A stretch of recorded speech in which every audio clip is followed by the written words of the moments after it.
I don't like that sort of thing. Monsieur Rishi, would you come in with our morning mail? Morning mail! Ooh, it's too exciting, thank you. Don't be afraid of our guest. All right, let's see what we have. These look very interesting. I must tell you, I get the most extraordinary mail on my television program. Now, darlings, I must tell you something. Don't go away. You must stay here. You must attend me. Why do you wander about the house? I don't know. You're very attractive, but I'm afraid your mind has gone. Probably from a strange disease. And now listen, I was about to tell you something. You know, I think that we must always answer letters. I know the telephone is more efficient. I know that this is the symptom of our society today, to just simply pick up a telephone and ring someone's friends. But it strikes me as a little too teeny bopper. It's a little too déclassé. No, we must use the telephone for only two things. When we are planning to go to hospital, for instance, if we've slashed ourselves in a bizarre accident with the letter opener, blood is flowing. No, it won't be efficient to write a letter to the hospital. We must simply call hospital up, call Dr. Chalmers. Hello, nurse. Is doctor there? Please have him admit me at once to hospital. Or, the only other time I think it's appropriate is when we are calling serving people. It is appropriate to use a telephone when we are calling people who do manual things. Let's see, plumbers. I'm sure I can remember some of these people. Plumbers, carpenters, electriatrixes.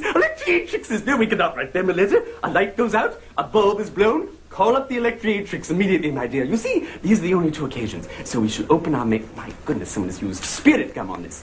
And when we open letters, that wasn't very tasteful, by the way. I just did that. We must do it with a flourish, like this, never pointing the letter opener at our serving people. They are irreplaceable. What do we have here? This is very exciting. A thank you note for what? I'm not sure. Dear Sybil, when is enough really too much? When is enough really too much? When is enough really too much? I suppose when it makes you gag. Well, let's try another one. I am always so puzzled by these questions I get. They're very strange questions. I appreciate the more somber and serious questions where I know someone is really being helped by what I'm telling them. You know, not silly things like that. These little frivolities that I get in the mail. Like crank calls, only through the mailbox. What does this one say? What is this? People... This is Crayola etiquette. This is Crayola. People write with Crayolas. What does this one say? Will my next husband be hung? And there's not even a salutation on this. No dear Sybil, no dearest Sybil, just will my next husband be hung? Oh, this reminds me of Johnny Carson when he does that marvelous, what is it, Amazing Griskin. He puts the paper to his head. Let's see. Will my next husband be hung? No, he'll probably die in a gas chamber. Oh, delightful. Let's try one more. Let's try. This is very bizarre. Look at that. Frightening stationery, frightening. It's very Andy Warhol, 1963. Who licks these? Well, we can't struggle with letters. We simply open them. I own the letter does not own me, especially when it is on bizarre sort of Beatles, amazing yellow submarine letterhead stuff. I wonder what kind of letter we could have on... Oh. Dearest Sybil, I am a homosexual. Can you imagine such a thing? By the way, I must tell you, I only have homosexuals do my flowers and my hair. I should not dream of having a heterosexual man in the house to do anything creative. No. It's really quite true, my dear. Women and gay men can do creative, beautiful things. Straight people should usually be reserved for going into politics, fighting wars, and moving great pieces of machinery about. Their hands often get soiled. We shan't want them in the house. But, Cliff, darling, yes, move that machinery. Lovely, thank you. How's the wife? Maurice, my hair needs doing. Please come into the house, have a sit down. Monsieur Rishi, bring him chocolates, desserts, anything. You see, there's a vision of labor. The divine Savior was very wise in these matters, don't you think? Very wise. I am a homosexual. I always wander off, don't I? I am a homosexual.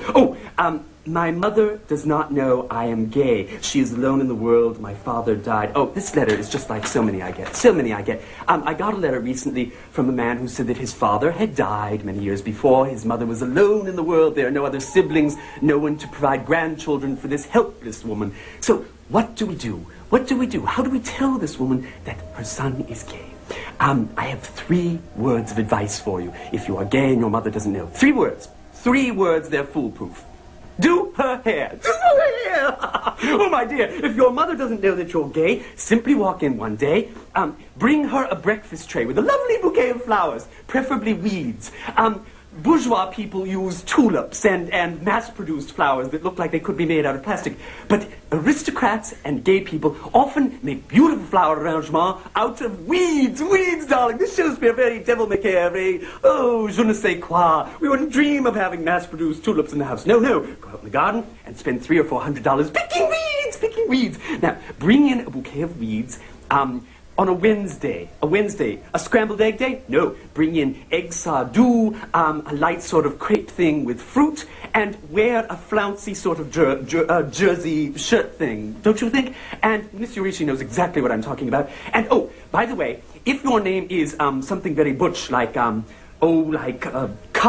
or Scott or Huck, that's a very manly name, you must walk into your mother, present her with a tray, and say, Mama, I have decided that from this day forward my name shall be Sandy, or Mr. Celeste. Hello, Mother, call me from this day forward Mr. Celeste. Huck is dead, long live Mr. Celeste, you see? Now, what else? Oh, and then you must do her hair.